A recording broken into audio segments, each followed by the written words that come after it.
موږ له ډېر پخوا په حساب کې د مساوي له علامې سره آشنا یو. ښایي تاسې د یو جمع یو مساوي په دوه شانته څه لیدلي وي. اکثرا خلک چې د مساوي علامه وګوري ښایي داسې فکر وکړي چې دا علامه د ځواب ورکولو په معنا ده. سوال یو جمع یو دی او فکر کوي د مساوي علامه ځواب راکوي، یعنی یو جمع یو دوه کیږي. دا د مساوي ریښتینې معنا ده. په اصل کې مساوي د دوه مقدارونو پرتله یا مقایسه ده. کله چې موږ لیکو یو جمع یو مساوي په دوه، نو دا معنا ورکوي چې هر څه چې په چپ طرف کې لرو د هغه څه سره مساوي دي کوم چې د مساوي علامې په ښي اړخ کې دي. په اسانۍ سره لیکلی سو چې دوه د یو جمع یو سره مساوي دی.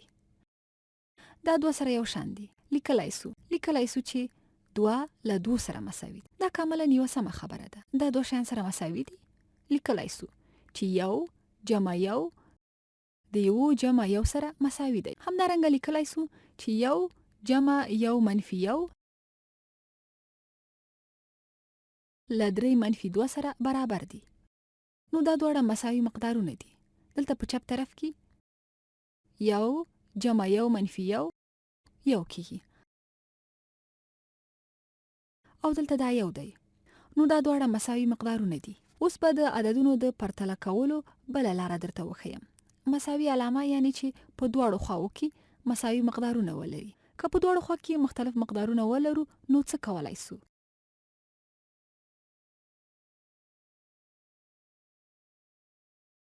دلته د 3 او 1 عددونه لرو او غواړو چې سره پرتله یې کړو. معلومه خبره ده چې 3 له 1 سره مساوي نه دی.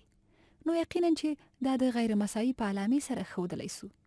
ویلی سو چې 3 له 1 سره مساوي نه دی. راځئ دا په ډاګه کړو چې کوم یو لوی دی او کوم یو وړ دی. که چیرې بعضې نښانې ولرو چې دا عددونه سره پرتله کړو، چیرته چې ویلی سو چې کوم یو لوی دی. او د دې د ویلو لپاره د لوی دی لا سمبول څخه استفاده کوو.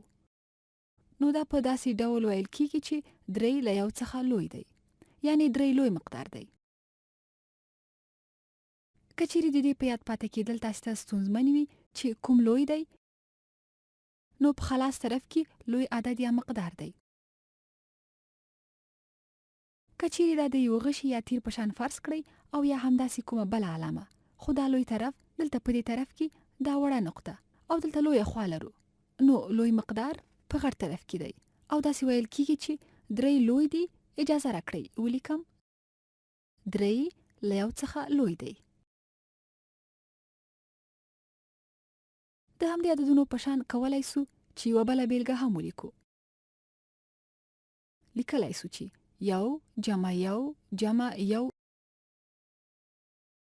لوی دی له دې یو سره. دا یو مقایسه جوړوي. که په بل شکل سره یې ولرو، که د 15 او 19 ترمنځ پرتله جوړه کړو، 19 ولیکو، اوس د لوی دی سمبول نسو کارولی. دا سمه نه ده چې ووایو 15 له 19 څخه زیات دی. ویلی سو چې 15 له 19 سره مساوي نه دی. په دې شکل یې بیانولی سو، خو تر اوسه پورې نسو ویلی چې کوم یو یې لوی او کوم یو یې کوچنی دی. په ساده اصطلاح ویلی سو چې 15 له 19 څخه لږ دی. غواړم ویم، اجازه راکړئ ویې لیکم. غواړم ولیکم چې 15 له 19 څخه لږ دی. دا هغه څه دي چې زه یې غواړم ووایم او موږ باید داسې یو ریاضیکي اصطلاح پیدا کړو چې موږ ته لږ دی بیان کړي. که دا لوی وي نو له دې څخه پوهېدلی سو چې همدې علامې ته به یوازې دوران ورکړو. یو ځل به یې بیا یادونه وکړو چې دا نقطه کوم مقدار او د دې علامې لوی طرف د لوی مقدار خواته اشاره کوي.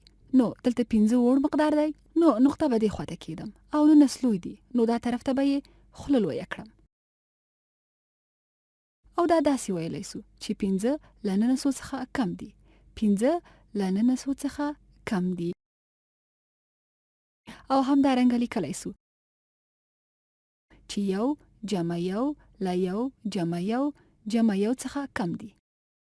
دا وایي چې دا مقدار یعنی یو جمع یو له 1 جمع 1 جمع 1 څخه کم دي.